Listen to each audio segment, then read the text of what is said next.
Welcome to the next in our series of interviews, discovering what a day in the life looks like for some of the team at Renovo Care Group. Renovo Care is an independent specialist provider of assessment, treatment and rehabilitation for adults with neurological conditions. These could include acquired brain injury and progressive neurological disorders. Its highly qualified multidisciplinary team offers exceptional care that promotes and supports the best rehabilitative outcomes possible. I'm joined today by one of that team, Ciaran O'Hagan, who is lead occupational therapist at South Newton Hospital near Salisbury.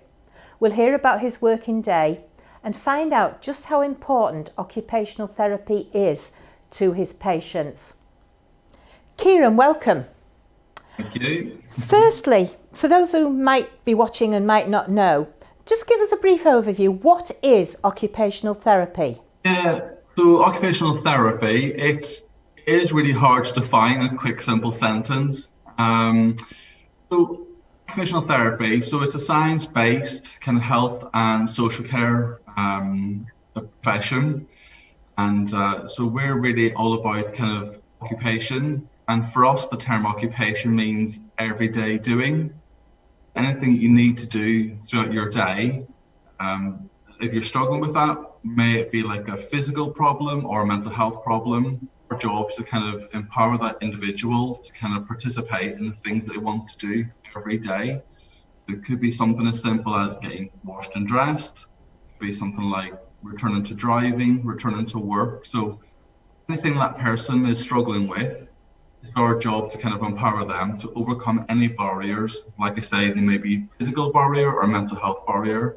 It'd be our job to kind of work out what's going on and help that person kind of fulfill their potential, really. And what made you personally choose to go into occupational therapy as a career? Yeah, it's a good question. I don't think occupational therapy has got the kind of, it's not the forefront of people's minds. I must admit, when I went through school, I never really heard of occupational therapy. I actually wanted to be a physiotherapist. So I got a job as a therapy assistant. This job actually meant that I rotated between the occupational therapy team and the physiotherapy team. My first rotation was in the occupational therapy team.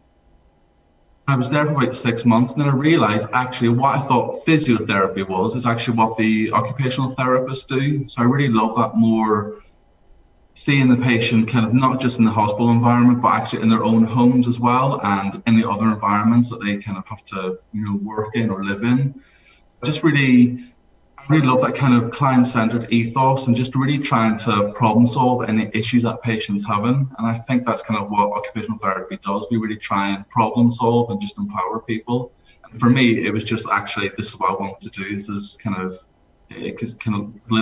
kind of like a spark in me, and I thought actually it's not physiotherapy, it's occupational therapy where I want to go. And that's obviously led you to choose to work in neuro rehabilitation. Was that a specific decision that you took? Definitely, yeah. So when you first qualify as occupational therapy, it's quite traditional that most people would go into like an acute hospital and do kind of rotations. And then for me, I dabbled a little bit within kind of neuro.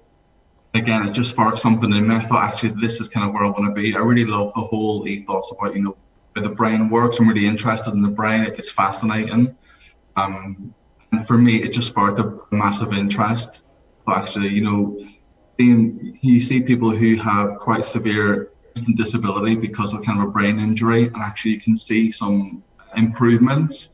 I just love that, to be honest. So neuro for me, I think we use, every area of occupational therapy uses core skills, but for me, I think neurological OT definitely uses like a lot of our core skills. So it just, for me, it was most interesting, I felt. And I'm sure that this is a very broad question, but what does is there a normal day, look like at South Newton Hospital for you?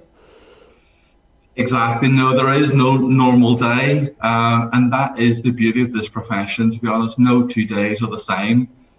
I would say, typical day for me would be, I'd come in, I would check my emails, any referrals, phone calls, things like that.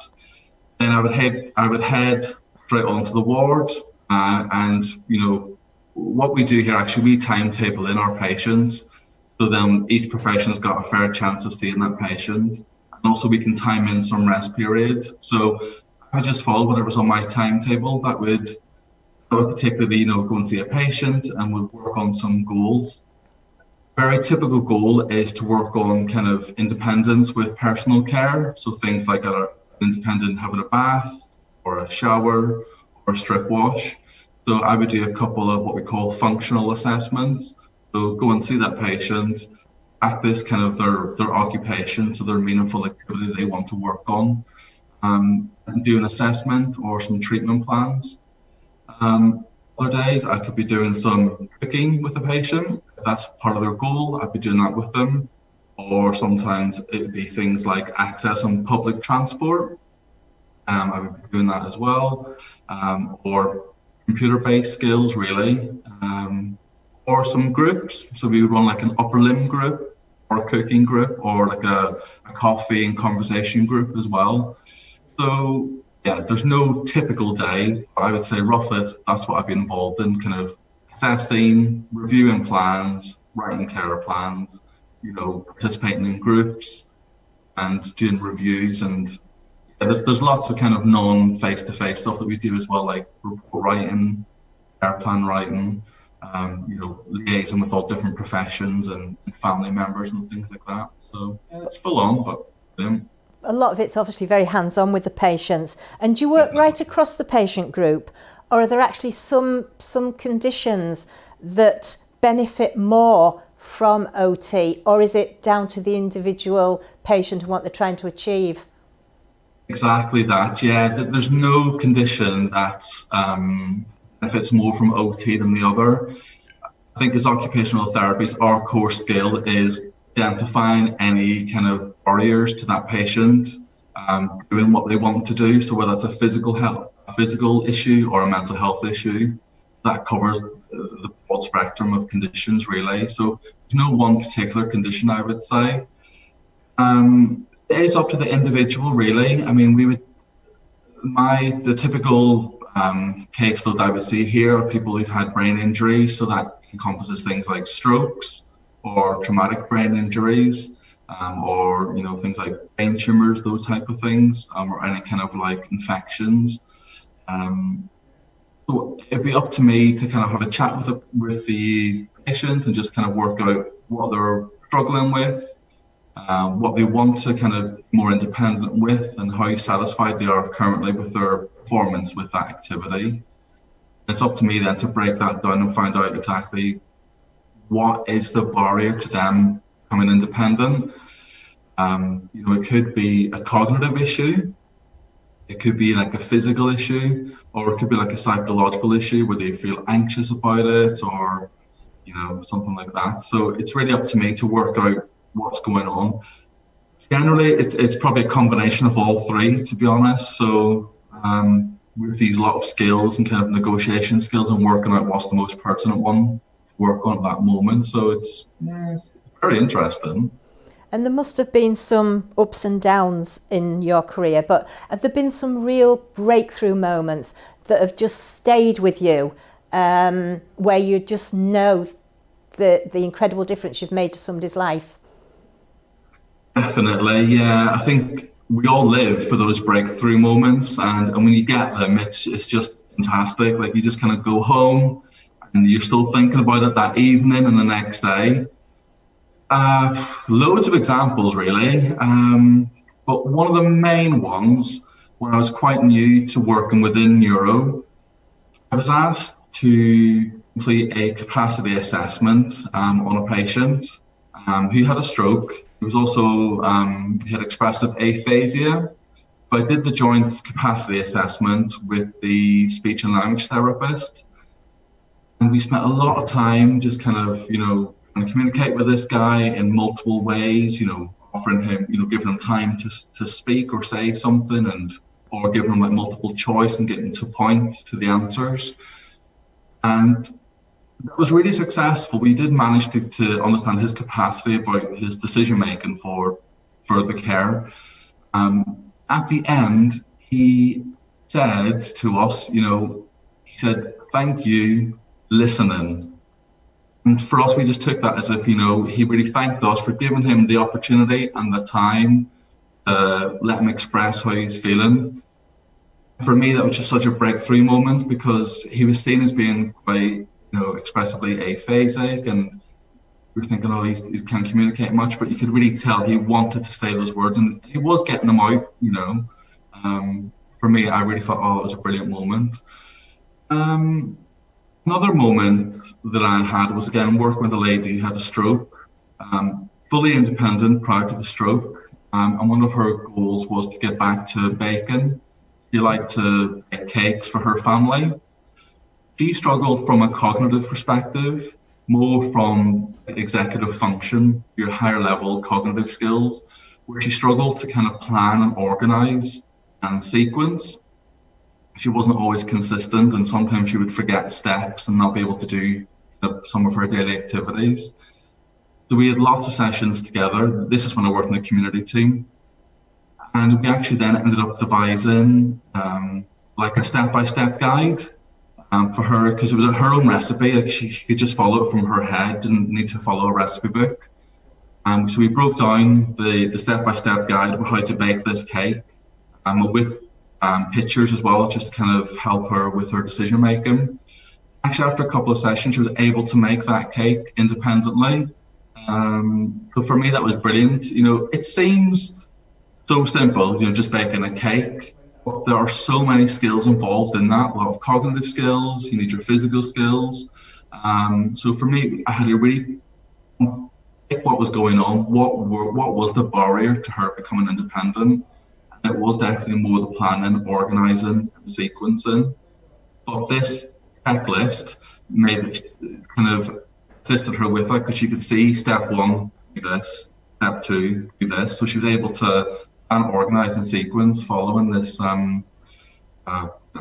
step-by-step guide. So for me, that was another breakthrough moment. I think, brilliant, I've enabled this person to get back to a meaningful occupation for them.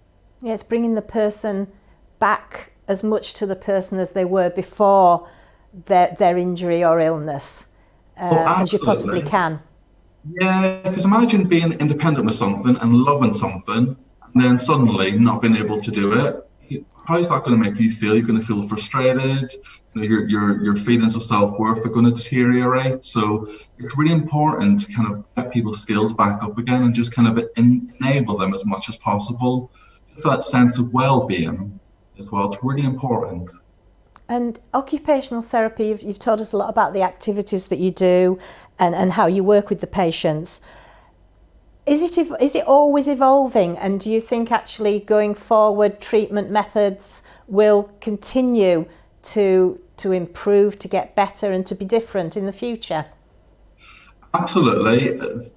That is kind of what we all aspire to. We want the latest evidence base to work from. We're not going to stick to something just because what we did traditionally.